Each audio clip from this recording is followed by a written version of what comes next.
Bismillahirrahmanirrahim. Alhamdulillahirabbil alamin. Allahumma shalli wa sallim wa barik ala Muhammad wa ala ali Muhammad. Allahumma anfa'na bima 'allamtana wa 'allimna ma yanfa'una wa zidna ilma wa barik lana fi ilmina warzuqna al-ikhlasa fil qawli wal 'amali kamila wa 'ilman nafi'an la yunsa wa tawfiqan da'ima wa sihhatan wa yaqinan wa afiyah.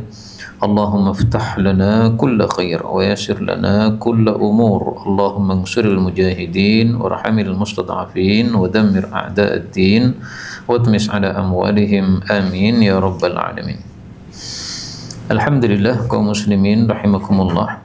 Kita lanjutkan pengkajian Kitabul Buyu' karya Mbah Imam Al-Ghazali Al-Jawi rahimahullahu ta'ala. Dan ini adalah juz yang keempat dari hadis 122 sampai hadis 160 insyaallah ta'ala. Sama dengan juz sebelumnya, pada juz ini saya hapuskan waalaikumsalam tambahan-tambahan riwayat untuk meringkas. Jadi setiap hadisnya kadang-kadang Mbah Ghazali ini nambahkan beberapa riwayat yang semakna. Nah, maka tambahan-tambahannya tadi saya hapuskan sehingga kitab ini tidak menulis semua hadis yang beliau tulis ya, tapi sudah mewakili semuanya karena yang saya hapus hanya tambahan-tambahannya sehingga nomornya tetap sama. Al-babu ar-rabi' wal thani wal arba'un, bab 42, an-nahyu, larangan, an bai'il urban, dari jual beli dengan persekot atau apa, DB ya, atau uang muka ya, uang muka atau DB. Nama lainnya selain urban adalah al-arbun.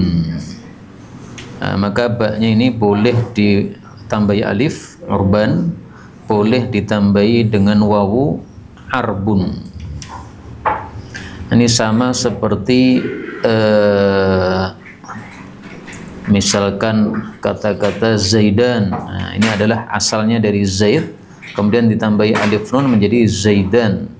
Boleh juga ditambahi wawu nun, Zaidun atau Khaldun dan sebagainya. Nah, maka mirip dengan ini, urban, arbun.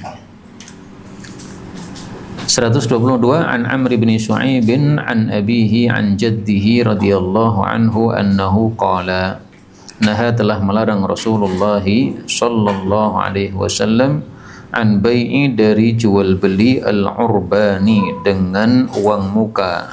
Qala Malik, ditafsirkan oleh Imam Malik, wa dzalika, dan jual beli dengan uang muka itu adalah fima nara, pada apa yang kami ketahui, wallahu a'lam, ayyashtariya, bahwasanya membeli, ar-rajul, seseorang, al-abda, suatu budak ya, tidak harus budak ya, apapun, atau yatakara, dia itu menyewa, ad-dabbata, kendaraan.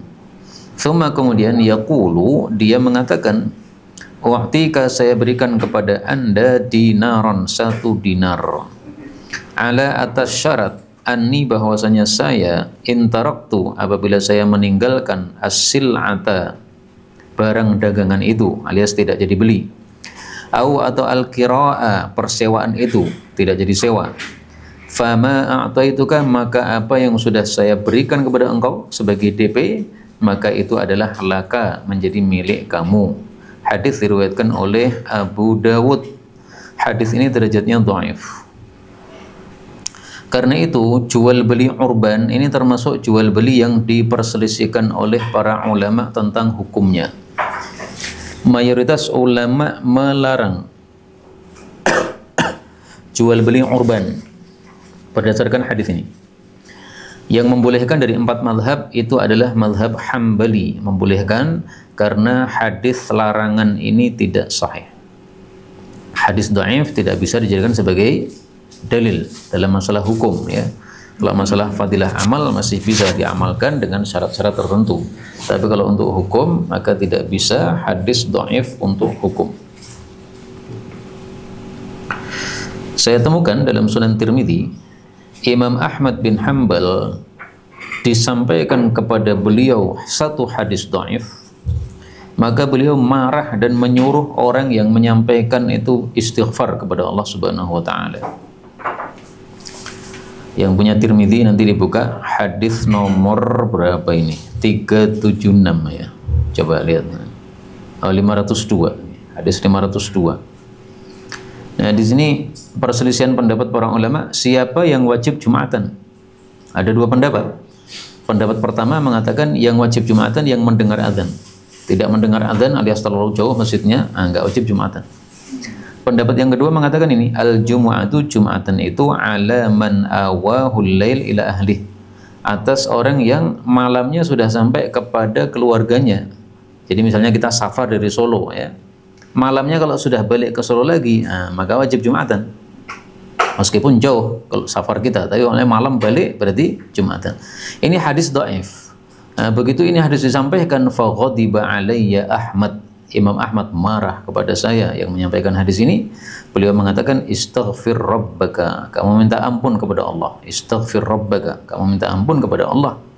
Nah, Imam Ahmad mengatakan seperti ini tiada lain karena lam ya'udda hadzal hadis syai'an. Beliau tidak menganggap hadis ini sebagai hadis yang sahih. Wa dha'afahu li hali isnadih, dan beliau mendhaifkannya karena sanadnya. Nah, maka dalam bab hukum enggak bisa dijadikan sebagai hujjah kalau hadisnya dhaif. Karena itu dalam masalah jual beli persekot ini atau DP ini saya ngikuti mazhab Hambali ya. Boleh melakukan apa? Jual beli dengan persekot ini dengan syarat tidak ada kezaliman. Sehingga marilah ditetapkan uang muka yang wajar.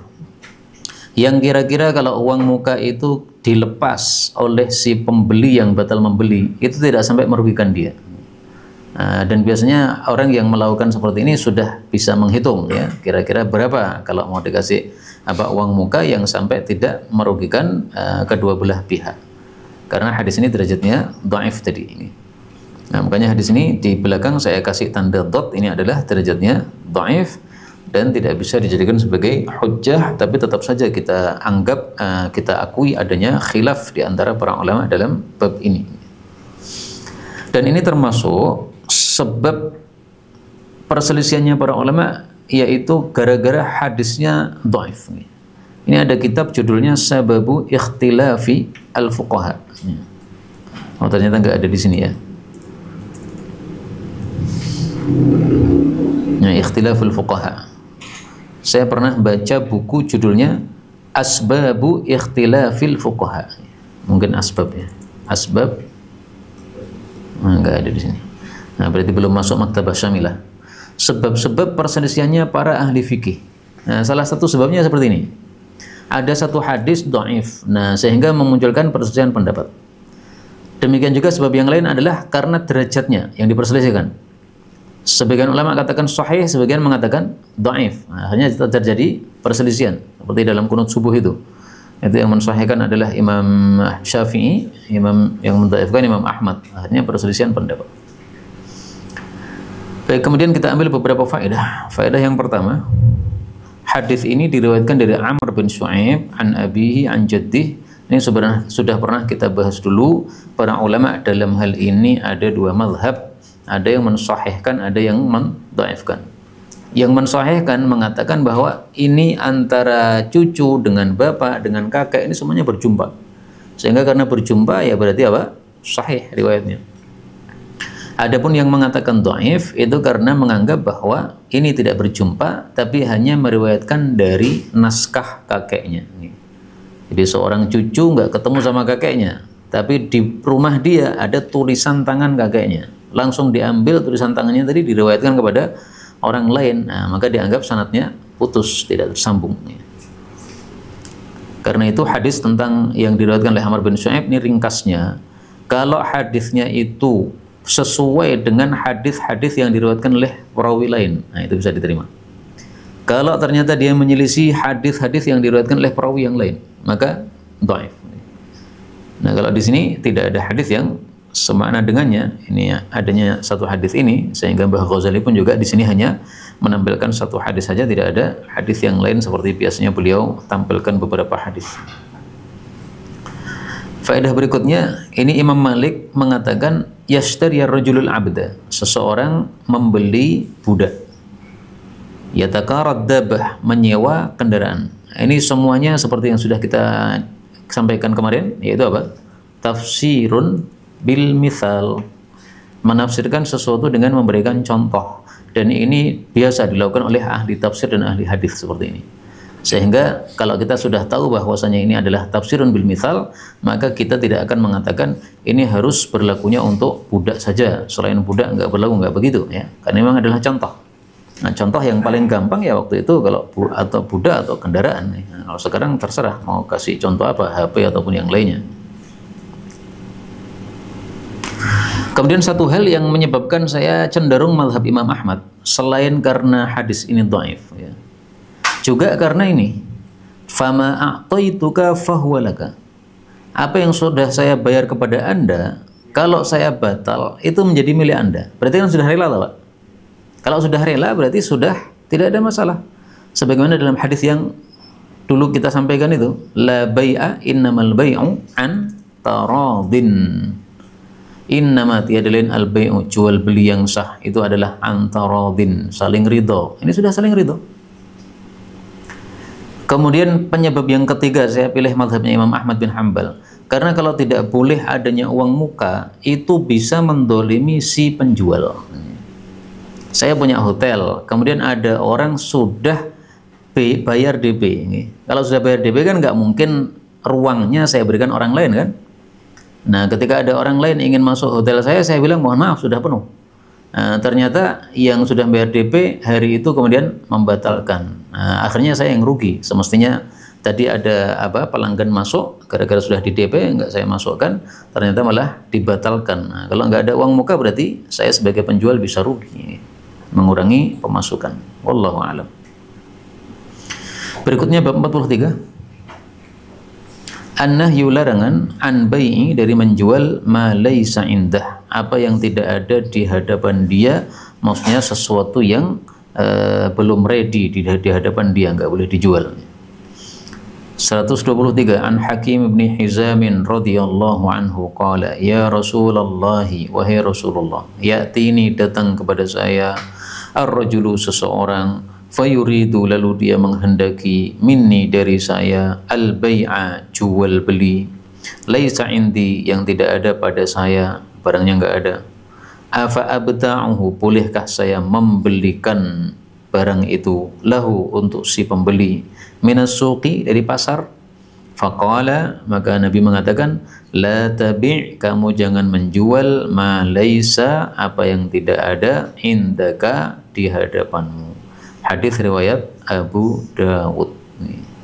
Hadis ini menunjukkan tidak bolehnya menjual sesuatu yang belum menjadi milik kita, tidak ada di hadapan kita.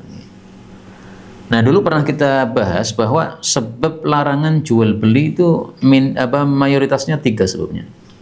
Riba, atau spekulasi gharar, atau atau dolim. Nah, ini masuk yang mana kira-kira ini? Menurut saya gharar ya, karena tidak jelas apakah betul ada barangnya ataukah tidak. Bisa jadi kita mengira ada barangnya karena kemarin kita masuk pasar ada barangnya, tapi begitu hari ini kita datang ke pasar ternyata sudah habis, atau harganya naik ya. Kemarin harga 50, kemudian saya pergi ke pasar ternyata harganya sudah 55. Nah, kalau saya jual 54 saya yang rugi. Semestinya untung 5.000 malah jadi rugi 1.000 ya, gara-gara harganya naik. Nah, sehingga seperti ini dilarang supaya tidak terjadi percekcokan, karena gharar itu seringkali menyebabkan adanya percekcokan. Kita ambil beberapa faedah.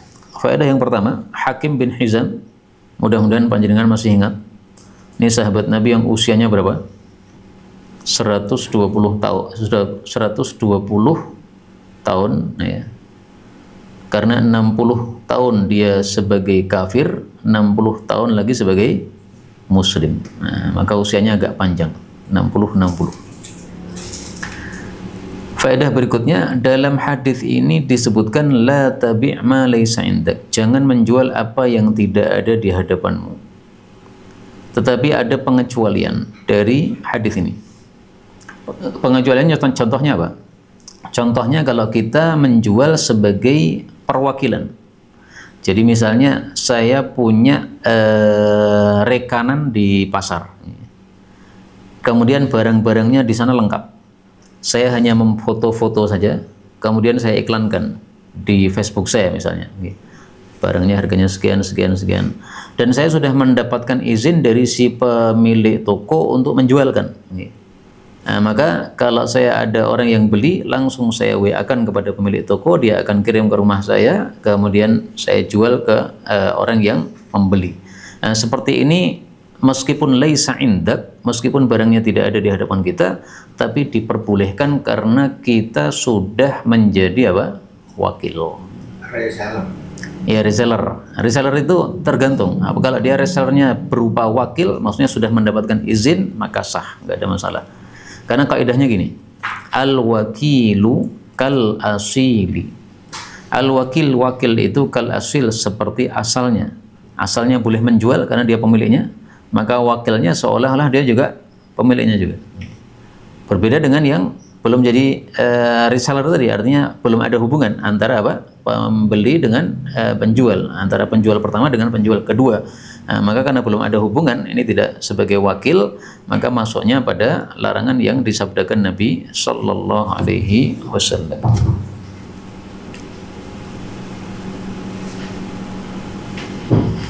Berikutnya 124. Ini kurang an, saya tambah ya. An Amri bin Syu'aib. Qala haddatsani abi an abihi hatta dzakara Abdullah bin Amr sahabat Nabi sallallahu alaihi wasallam anna Rasulullah sallallahu alaihi wasallam qala la yahillu, tidak halal, salafun, hutang, wa bai'un, plus menjual. Ini yang pertama.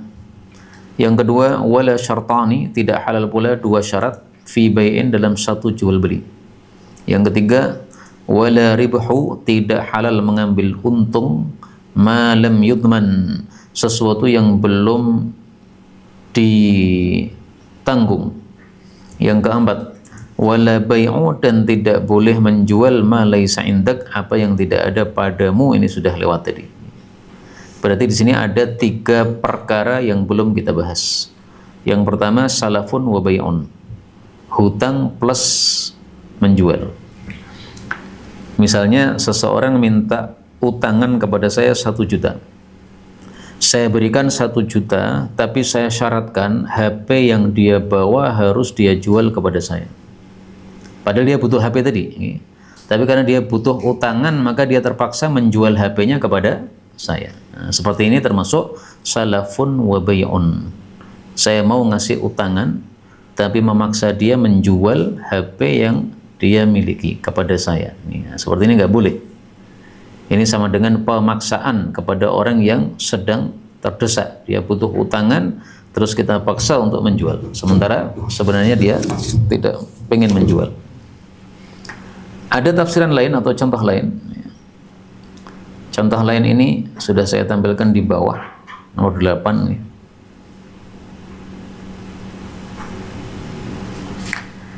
Dikatakan oleh Imam Ishaq bin Mansur ini Ishaq bin Rahuyah, temannya Imam Ahmad.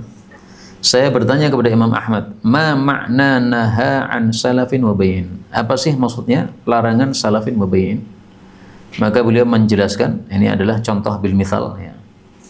Ayyakuna yuqriduhu qardan, dia memberikan suatu utangan, thumma yubayyi'uhu alaihi bai'an yazdadu alaihi.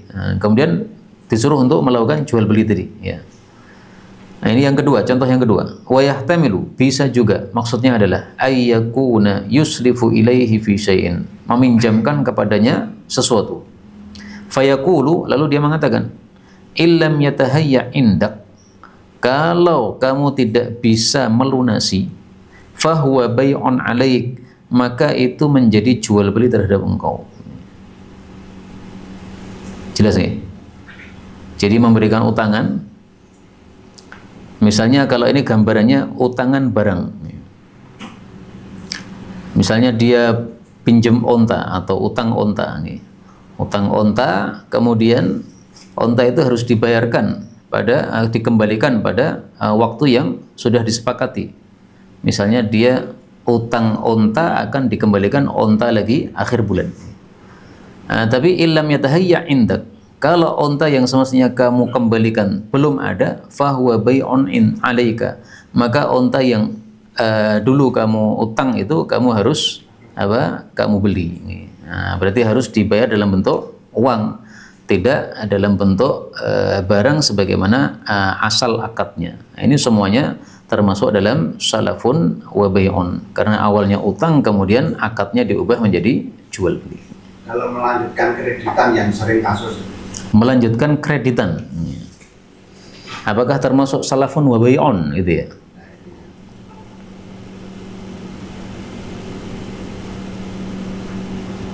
Melanjutkan kreditan itu berarti apa ya? Orang yang kredit pertama tidak mampu gitu nih? bisa ya, bisa tidak. Oh lah, gimana kok tidak? Jadi setelah butuh uang. Ya, berarti dia tidak mau melanjutkan intinya itu. Ya.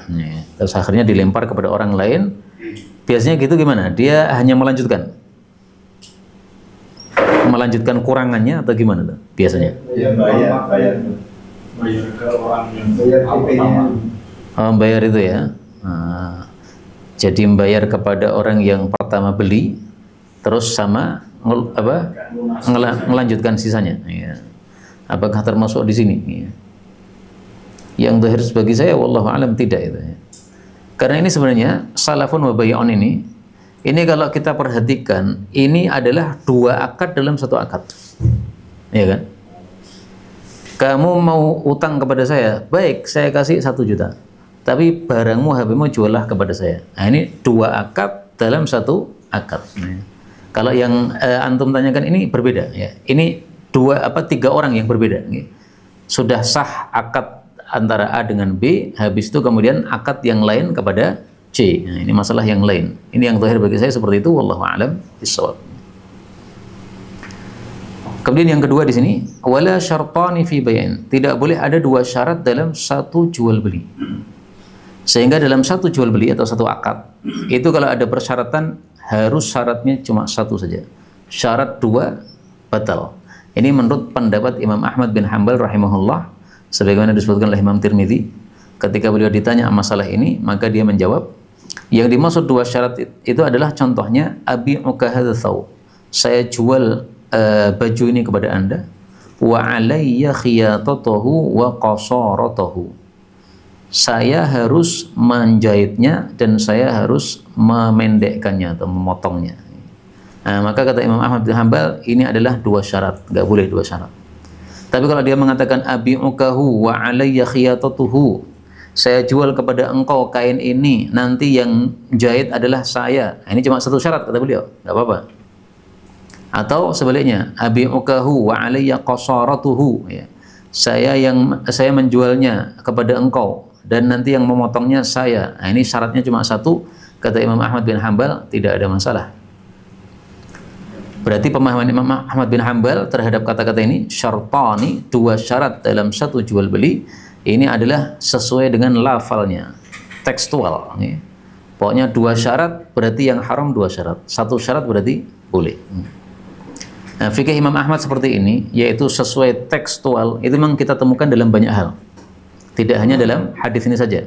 Dalam masalah yang lain, Imam Ahmad juga memahami sesuai dengan tekstualnya. Contohnya ini, Pak. Mutafarriq. Dalam masalah zakat, la yujma', tidak boleh digabung baina mutafarriq, antara yang terpisah. Wala yufarraq, tidak boleh dipisah baina mujtami', antara yang terkumpul, khasyatas sadaqah, karena khawatir akan terkena zakat. Tidak boleh digabung antara yang pisah. Ini kata Imam Ahmad. Kalau saya punya kambing, 1 di Solo, 1 di Sukoharjo, ini kata Imam Ahmad, ini adalah mutafarriq, pisah. Sehingga kalau kambing saya yang di Solo 20, kambing saya di Sukoharjo 20, saya nggak kena zakat. Kenapa? Ini 20 belum kena zakat, ini 20 belum kena zakat. Kalau jumhur ulama mengatakan, enggak, ini meskipun tempatnya berbeda, ini milik 1 orang. Milik 1 orang itu dihitung 1. Sama dengan kalau saya punya uang emas, satunya ditaruh di lemari, satunya ditaruh di meja, satunya ditaruh di bawah kursi. Ini semuanya milik saya, Pak. Sehingga dihitung semuanya total. Nah, ini pemahaman jumhur. Nah, Imam Ahmad memahaminya sesuai tekstualnya. Wala yujma, tidak boleh digabung. Baina mutafarriq, antara yang terpisah. Ini tempatnya berbeda kan, terpisah kan? Ya sudah, berarti sesuai dengan tekstualnya lafal. Nah, seperti ini makanya menyebabkan sebagian ulama menganggap Imam Ahmad itu bukan seorang yang faqih, bukan seorang yang ahli fikih, karena terlalu apa? Tekstual seperti ini. Salah satunya yang menganggap Imam Ahmad itu fikihnya lebih rendah daripada yang lain itu adalah Imam Tabari. Saya punya kitab Imam Tabari, judulnya adalah Ikhtilaful Fuqaha, perselisihannya para ahli fikih. Satu pun dia nggak pernah menyebut nama Imam Ahmad bin Hanbal. Malik disebutkan, Syafi'i disebutkan, Abu Hanifah disebutkan, kemudian ulama-ulama yang lain disebutkan, Thawri dan sebagainya. Imam Ahmad juga disebutkan. Nah, maka beberapa ulama mencela beliau, kamu gimana ini? Wahai Tabari, kamu nulis perselisihan ulama, Imam Ahmad gak disebutkan gimana? Nah, maka beliau beralasan, fikihnya Ahmad itu di bawahnya haula, di bawahnya mereka. Jadi nggak bisa disamakan. Jadi anggaplah begini, antara ustadz-ustadz yang ilmunya tinggi dengan ustadz-ustadz kampungan kayak saya, ini jangan disamakan, ya. Ustadz kampungan ya bawah, rendah. Nah, maka tidak sama dengan para masyayikh misalnya.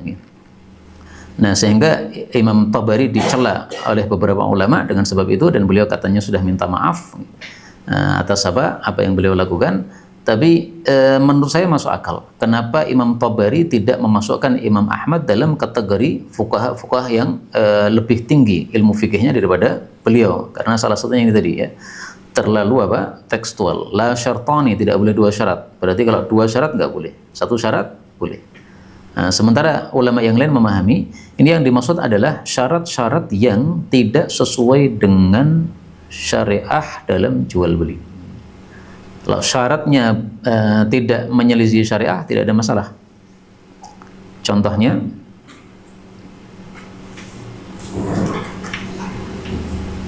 Jabir menjual unta kepada Rasulullah SAW.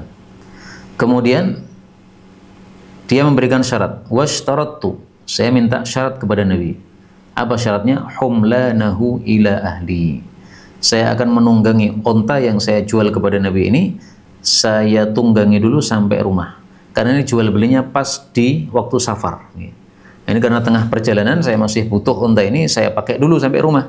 Kalau sudah sampai rumah nanti akan saya berikan kepada Rasul sallallahu alaihi wasallam. Ini persyaratan diperbolehkan. Kenapa? Karena tidak bertentangan dengan syariah jual beli. Sehingga tidak peduli mau syaratnya ini mau dua, mau satu, nggak ada masalah. Nah, kalau Imam Ahmad mengatakan ini diperbolehkan karena syaratnya cuma satu. Saya syarat untuk memakainya sampai ke rumah. Seandainya syaratnya dua, saya ingin memakainya ke rumah. Habis itu syarat yang kedua, setelah sampai rumah saya akan pinjam lagi selama 1 hari. Nah, 2 syarat sudah nggak boleh. Menurut Imam Ahmad rahimahullahu ta'ala. Kemudian yang ketiga, yang dilarang adalah mengambil untung dari sesuatu yang belum ditanggung. Sesuatu yang belum ditanggung itu maksudnya sesuatu yang belum menjadi milik kita secara resmi. Misalnya, saya membeli dari satu toko kitab, 10 kitab. Kemudian barangnya akan dikirim besok. Akan dikirim besok berarti hari ini belum menjadi milik saya barang tadi, karena masih di toko dia. Meskipun saya sudah bayar, saya sudah transfer. Nah, itu saya menjualnya tidak boleh. Kenapa? Karena lam yudman, belum saya tanggung. Seandainya terjadi terocoh di toko kitab tadi, kemudian kitab yang sudah saya beli 10 tadi terkena air hujan, kira-kira yang nanggung siapa? Pemilik toko atau saya? Milik toko kan? Karena barangnya masih di toko. Nah, berarti saya belum menanggung. Karena saya belum menanggung, maka saya tidak boleh ribah, mengambil untung. Bolehnya saya ngambil untung kalau nanti kitabnya sudah dikirim ke rumah saya. Nah, sudah dikirim ke rumah saya, nanti kalau ada terocoh di rumah saya mengenai kitab tadi, saya yang menanggung. Nah, maka saat itulah saya boleh untuk ribah, mengambil untung. Selama belum saya tanggung, maka tidak boleh untuk menjual atau mengambil untung darinya. Barangkali ada pembahasan karena ini ada 4 poin yang dilarang.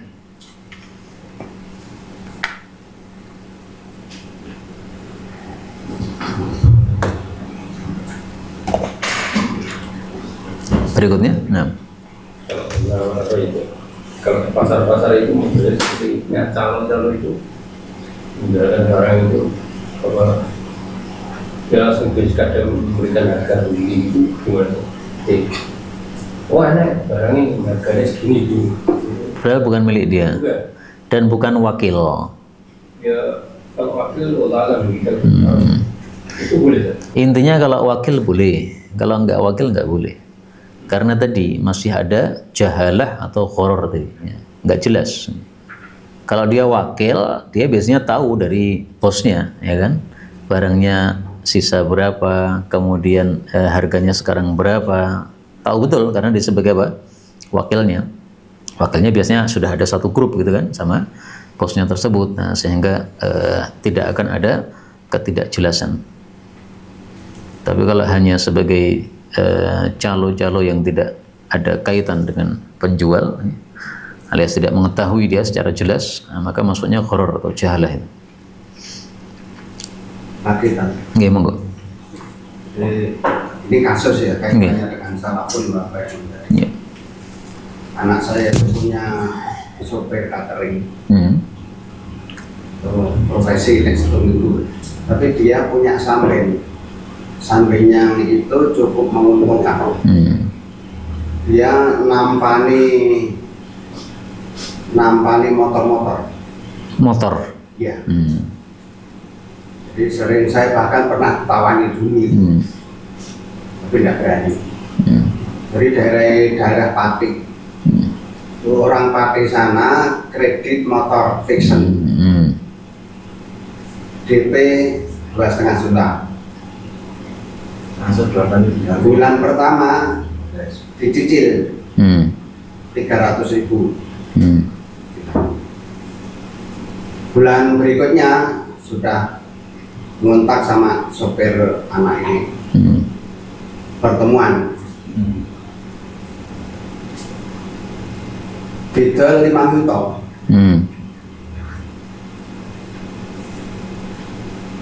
Dibawa ke sini dari 5 juta.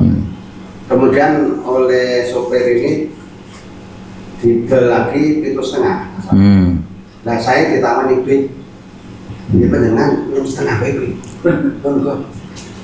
Wah, aduh, sembrono kayak kalau mataran tawani ya. Itu bahkan sebulan bisa 2 atau 3 motor. Bahasanya seperti itu. Nah di sini yang pakai itu ya tenang-tenang saja. Nanti nunggu pemutihan. Iso dadi duwe motor dan suratnya lengkap. Ada pihak yang terdolimi? Iya Pak. Ada nggak? Sekarang saya asuransi dulu. Yang pemilik toko. Pemilik toko terdolimi. Dia kan leasingnya. Nah, berarti ada yang terdolimi ya? Iya. Nah, berarti jelas nggak boleh. Karena riba nggak boleh, gharar nggak boleh, dolim nggak boleh. Pokoknya ada pihak terdolim sudah jelas nggak boleh.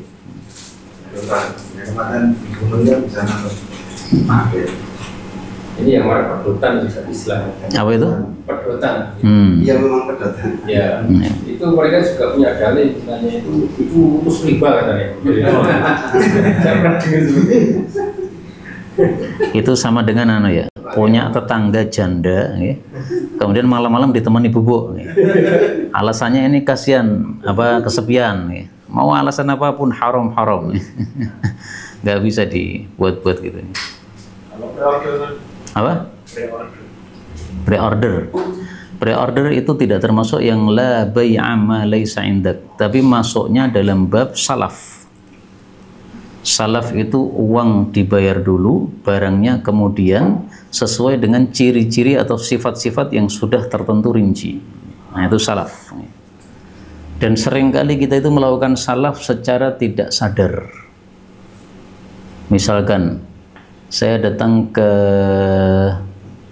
penjual nasi goreng, Berapa Pak satu porsi? 10.000. Nah, saya bayar 10.000. Mana barangnya? Nggak ada. Dibuat dulu. Ya. Nah, itu sebenarnya mirip dengan apa? Salaf ini ya. Karena bayar dulu barangnya belakangan. Tapi sudah kita ketahui ciri-cirinya nasi goreng kayak begitu. Nggak ada masalah. Ya. Atau istilahnya yang sekarang sering dipakai itu adalah istisna. Istisna minta dibuatkan. Ya, minta dibuatkan sesuai ciri-ciri yang tertentu. Ya. Nah, bayar nasi goreng padahal belum ada barangnya, istisna itu nggak ada masalah karena jelas tidak ada keghararan atau jahalahnya. Berikutnya bab 44, an-nahyu larangan an bai'i dari menjual ma lam yaqbidhu, sesuatu yang belum dia menggenggamnya. Jadi barangnya masih belum sampai di tempat kita. 125. An Ibnu Abbas radhiyallahu anhuma anna Rasulullah sallallahu alaihi wasallam naha melarang ayyabi'ar rajulu, bahwasanya seseorang menjual ta'aman makanan hatta sehingga yastawfiyahu, dia meminta sempurna makanan tadi dari penjual yang pertama. Hadis muttafaqun alaih. Makanan kalau zaman dulu itu adalah syair atau gandum ya. Jadi orang Arab dulu kalau mengatakan ta'aman itu maksudnya syairon. Qala as-sahabah, berkata para sahabat Nabi, wa kana ta'amuna yauma idzin asy-syair. Adalah makanan kami dulu hari-hari kita memakan syair. Nah, jadi ini seseorang menjual gandum kepada orang lain padahal dia belum yastaufiya, belum minta sempurna atau belum minta ditakarkan oleh penjual pertama. Saya WA ke teman saya, tolong saya dikirimi 10 kilo gandum. Dia belum menakarkan, belum mengirim kepada saya, sudah saya jualkan lagi ke orang lain. Ini nggak boleh, karena barangnya belum jelas, sehingga di sini masuknya dalam kategori gharar atau jahalah, ketidakjelasan. Kirim dulu barangnya ke saya, nah, sudah ada di depan mata, baru kemudian bisa boleh jual beli. Kalau sekedar menawarkan nggak ada masalah. Misalnya saya katakan, insya Allah hari Senin akan ada gandum, nah, harganya sekian. Nah, itu menawarkan saja, nggak ada masalah. Akadnya nanti setelah barangnya sampai ke kita. Berikutnya Abdullah radhiyallahu anhu qala kanu adalah mereka yabta'una membeli at-ta'ama makanan fi a'la suqi di bagian atasnya pasar. Fayabi'unahu lalu mereka menjual barang tadi fi makanihi di tempatnya, tempat membeli. Fanahahum maka melarang mereka Rasulullah sallallahu alaihi wasallam ayyabi'uhu, bahwa mereka menjualnya fi makanihi di tempatnya ketika membeli, hatta yanquluh sampai mereka memindahkannya dulu. Hadis diriwayatkan oleh Imam Bukhari. Nah, jadi ada orang jualan gandum di bagian atas pasar, misalnya menurunkan dari truk ya. Kemudian saya langsung beli di situ. Kemudian belum saya pindah ke toko saya, sudah langsung saya jual di situ juga. Nah, maka ini dilarang oleh Nabi sallallahu alaihi wasallam. Ilat larangannya apa? Disebutkan oleh para ulama supaya tidak terjadinya percekcokan antara penjual kedua dengan penjual pertama atau pembeli berikutnya. Karena misalnya gini, saya dapat gandum 1 kilo misalnya 1.000, kemudian saya jual 3.000. Nanti kalau orang yang membeli dari saya 3.000 tadi mengetahui ternyata saya kulaknya hanya 1.000, dia akan marah-marah. Atau penjual yang pertama mungkin marah sama saya cuma ngasih ke antum harga 1.000, masa jualnya 3.000, terlalu banyak kamu ngambil laba. Nah, maka ngambil laba jangan terlalu banyak-banyak. Ini menjadi percekcokan di antara keduanya. Nah, sehingga oleh Nabi disuruh untuk pindah dulu, pindah ke tempat yang lain. Sudah saya masukkan di mobil saya, baru kemudian saya jual di mobil saya, nggak ada masalah. Tapi di tempat saya membeli dilarang oleh Rasul sallallahu alaihi wasallam. Berikutnya 127, wa Nabi Hurairah radhiyallahu anhu anna Rasulullah sallallahu alaihi wasallam qala man ishtara ta'aman, barang siapa yang membeli satu makanan, fala yabi'hu, maka janganlah dia menjual makanan tadi, hatta sehingga yaktalahu, dia minta ditakarkan, yaitu kepada penjual minta ditakarkan, sudah ditakarkan atau sekarang ditimbangkan, nah, sudah diberikan kepada saya, baru boleh saya jual. Tapi selama belum ditakarkan, belum diberikan, nah, maka tidak boleh untuk dijual lagi karena masih belum menjadi milik saya secara pasti. Berikutnya an Jabir radhiyallahu anhu qala naha telah melarang Rasulullah sallallahu alaihi wasallam an bai'it ta'am, dari menjual makanan, hatta yajriya, sehingga berlangsung fihi pada makanan tadi as-sa'ani, dua sa', dua takaran. Yang dimaksud dua takaran adalah sa'ul ba'i, takarannya si penjual. Yang kedua adalah sa'ul mushtari, takarannya si pembeli. Hadis riwayat Ibnu Majah. Jadi misalnya saya beli gula ini. Gula 10 kilo satu karung. Ketika saya beli sudah ditimbangkan 10 kilo. Ketika saya menjual saya harus nimbang lagi, Pak. Tidak boleh berdasarkan timbangan yang pertama. Tadi sudah saya timbang 10 kilo, sekarang saya tidak timbang lagi, langsung dijual. Enggak boleh. Kenapa? Karena belum tentu timbangannya benar. Bisa jadi pas kita kolak tadi itu 10 kilo ternyata tipuan. Nah, ternyata setelah kita timbang dengan timbangan kita yang ada di rumah, ternyata hanya 9,5. Nah, berarti ada setengah kilo. Maka kalau kita mengatakan ini 10 kilo, ternyata tidak 10 kilo. Ini bisa merugikan pihak yang membeli. Atau di tengah jalan karungnya robek, sehingga ada yang tercecer. Maka isinya sudah berkurang. Tadi dari toko memang 10 kilo, nah, tapi karena berkurang di tengah jalan, akhirnya tinggal 9,5. Ini bisa merugikan kepada pembeli. Makanya harus dilakukan as-sa'ani, dua timbangan. Nah, kira-kira yang mengamalkan seperti ini ada nggak sekarang? Hampir nggak ada. Hampir nggak ada ya? Tapi memang ini masalah khilafiyah, Pak. Termasuk yang berpendapat tidak boleh menjual sesuatu dengan takaran pertama. Harus ditakar lagi kedua. Itu adalah Al-Imam Abu Hanifah, kemudian Asy-Syafi'i, kemudian Ahmad bin Hambal, dan yang lain-lain. Bisa dikatakan ini adalah mayoritas. Mayoritas memakai hadis ini. Nggak boleh dijual dengan takaran pertama. Kata Imam Malik, idza ba'ahu nasi'atan, kalau menjualnya dengan kredit, fahuwal makruh, maka itulah yang dilarang. Makruhnya Imam Malik maksudnya apa? Dilarang itu. Bukan makruh yang kita paham. Tapi kalau dia menjualnya secara kontan, fala ba'sa, maka tidak masalah untuk dijual dengan takaran yang pertama. Nah, jadi hadis ini dipahami oleh Imam Malik bukan untuk semua kondisi. So'ani, dua takaran diulang. Ini kalau jual belinya secara kredit. Ini. Saya beli 10 kilo, kemudian saya jual lagi 10 kilo tadi, tapi pembeli yang kepada saya itu kredit, tidak kontan. Maka harus ditakar lagi, ditakar ulang.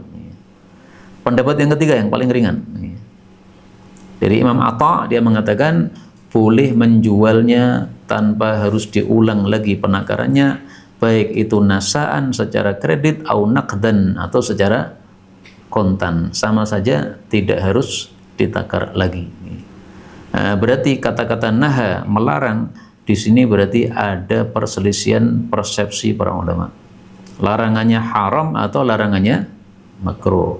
Kalau larangannya haram ya tidak boleh, dan itu pendapat jumhur.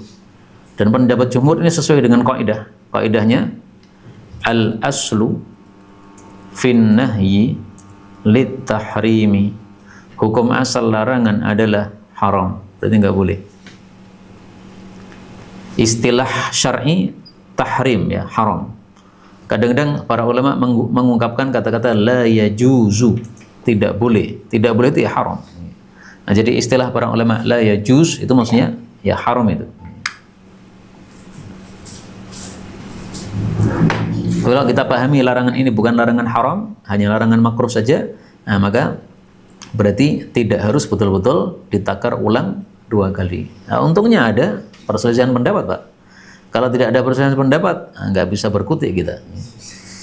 Jadi harus ngulang lagi, nimbang lagi. agak susah. Ya sebenarnya agak susah sebenarnya. Cuma nimbang aja kok. Cuma ya ditambah apa namanya? Tambah pekerjaan. Monggo, Pak. Ya, larangan dari hadis itu hanya ada kedudukannya sebagai makruh atau ya seperti dengan Al-Quran dan larangan semua dosa. Sama, Quran hadis sama aja. Jadi larangan memang ada dua macam. Bisa haram, bisa makruh. Nah, hukum asalnya adalah haram. Nah, terus kenapa para ulama sebagiannya mengatakan makruh? Pasti ada dasarnya. Mereka mengatakan makruh itu. Misalnya mengatakan bahwa ini disuruh untuk 2 kali sok ini supaya lebih mantap atau supaya lebih yakin, nah, bisa kan? Apa namanya? Dengan sebab itu, sehingga karena babnya bab tentang yakin saja, berarti ini bukan sesuatu yang keharusan, ya. Karena ghalabatul dzan, yaitu persangkaan yang kuat, itu sudah dalam syariat secara umum itu sudah diperbolehkan. Nah, adapun yakin, nah, maka itu adalah tingkatan wara'.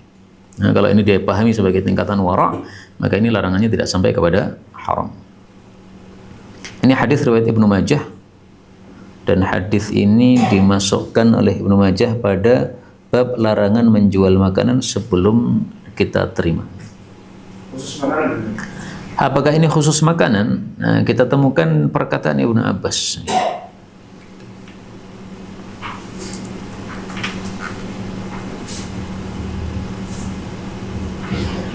Ini perkataan Ibnu Abbas dalam Sahih Muslim, ya. Meskipun Nabi mengatakan ta'am, tapi fikihnya Ibnu Abbas, qala Ibnu Abbasin wa ahsibu, dan saya menyangka kulla syai'in, segala sesuatu, mithlah, semisal makanan hukumnya sama aja. HP kah, laptop kah, kitab kah, semua, ya. Tidak boleh dijual sebelum kita menerima barang tersebut. Ini makanya ini saya tambahkan di sini. Fi Muslim, dalam Sahih Muslim, qala Ibnu Abbas wa ahsibu kulla syai'in mithlahu. Tidak hanya makanan. Nah, terus kenapa Nabi menyebutkan makanan? Karena yang paling sering dilakukan jual beli tiap hari adalah makanan. Makanya ada istilah di antara para ulama itu wasfun tordiyun. Masih ingat gak, Pak? Kayaknya dulu pernah saya sampaikan, ya. Dalam kitab Faidul Qadir misalnya, wasfun tordiyun. Rajulin, kata-kata lelaki itu adalah wasfun tordiyun, wal murad mukallaf. Yang dimaksud semua orang yang dewasa, laki perempuan sama saja. Adapun disebut rajul itu adalah wasfun tordiyun. Hadisnya ini, akhsarun nasi safqatan, orang yang paling rugi dalam jual beli adalah rajulun, seorang laki-laki yang begini. Nah, ini tidak harus laki-laki, perempuan sama saja. Nah, adapun kenapa disebut laki-laki, wasfun tordiyun, tidak untuk persyaratan itu harus laki-laki. Idza akfara rajul, apabila seorang laki-laki mengkafirkan saudaranya sesama muslim, maka tuduhan kafir itu kembali kepada salah satu dari keduanya. Perempuan juga sama. Nah, adapun wasfun tordiyun ini kalau diterjemahkan perkata apa, saya sampai hari ini saya masih belum paham. Tapi ringkasnya, maksudnya tidak harus laki-laki maupun perempuan sama saja. Sama juga di sini tadi, tidak harus ta'aman, apapun barang yang dijual sama saja hukumnya. Adapun disebutkan makanan, karena yang paling sering untuk jual beli makanan. Nah, Rasulullah mengatakan laki-laki, kenapa? Beliau seringnya majlisnya bersama para laki-laki. Seandainya Nabi itu seorang perempuan, seandainya, tampaknya beliau akan mengatakan idza akfaratil mar'atu ukhtaha, ya. Karena ngomongnya kepada perempuan, sehingga disesuaikan dengan siapa yang diajak bicara.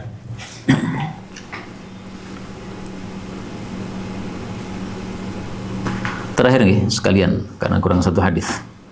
129 an Hizam bin Hakim, dari Hizam putranya Hakim. Dia mengatakan Hakim bin Hizam berkata. Nah, ini berarti mbah, anak, cucu. Nah, itu cucu dengan mbahnya namanya sama. Cucunya Hizam, bapaknya Hakim, bapaknya lagi Hizam. Ini mari mumet nanti nih, Pak. Ibta'tu, saya membeli ta'aman, satu makanan, min ta'ami sadaqah, dari makanan zakat. farabihtu fihi, lalu saya untung padanya, qabla an aqbidahu, sebelum saya menggenggam atau menerima barang zakat tadi. Fa ataitu Rasulullah sallallahu alaihi wasallam, maka saya datang kepada Nabi sallallahu alaihi wasallam. Fa dzakartu dzalika lahu, saya sebutkan hal itu kepada beliau. Faqala, beliau mengatakan, la tabi'hu, kamu jangan menjualnya hatta taqbidahu, sampai kamu menggenggamnya. Hadis riwayat Nasai. Ini mirip dengan barang tadi, jualan yang belum sampai ke rumah kita sudah kita jual.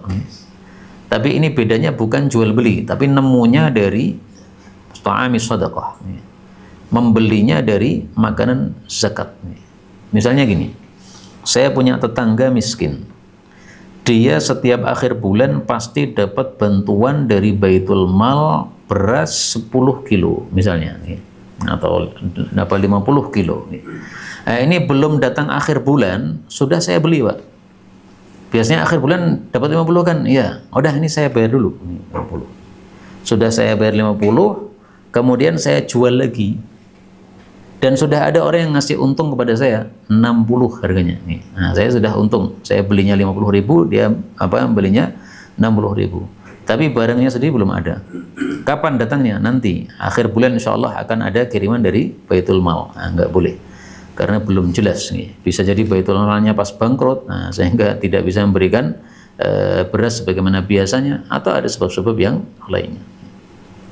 Ini yang dapat kita pelajari. Barangkali ada tambahan atau ada pembahasan, dipersilahkan.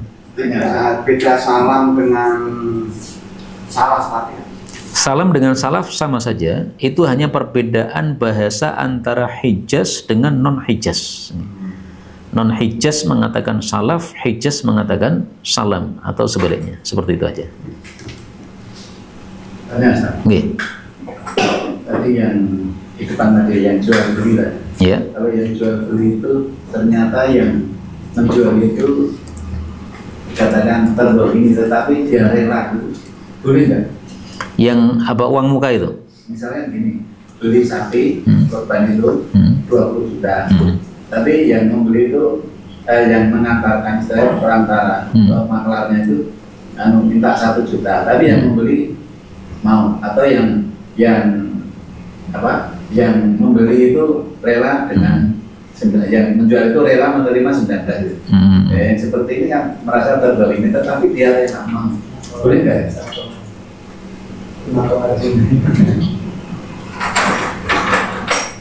Kok merasa terzalimi, Pak?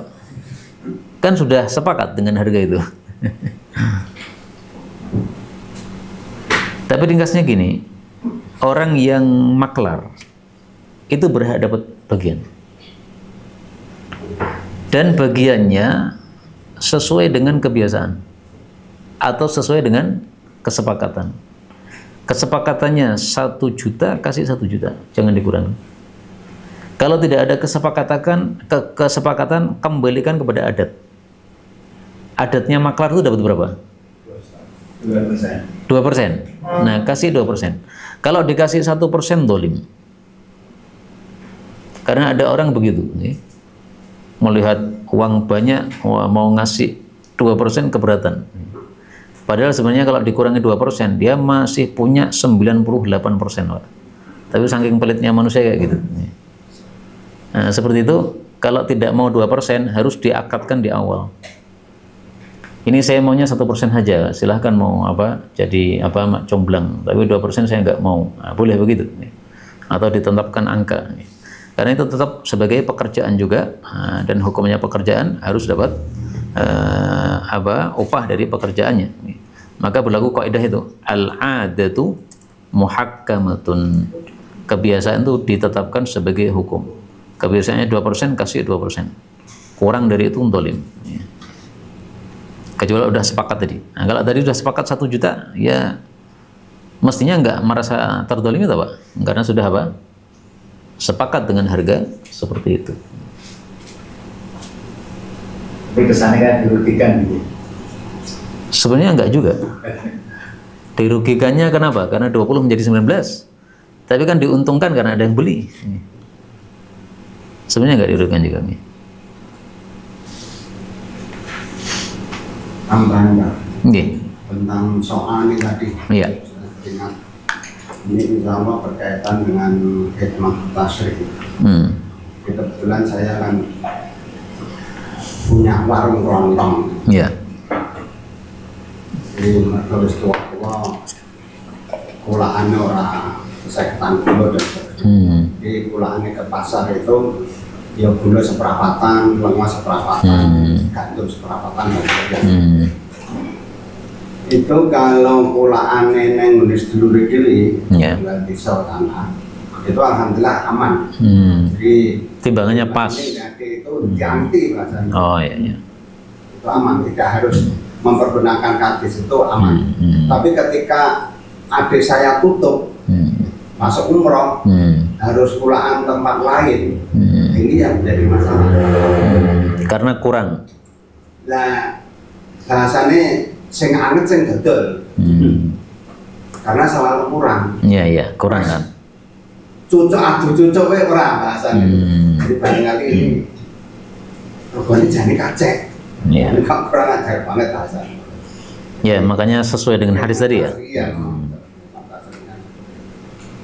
Dari dua sok tadi kita jadi tahu, oh ini jujur, yang sana kurang jujur. Nah, itu ada hikmahnya.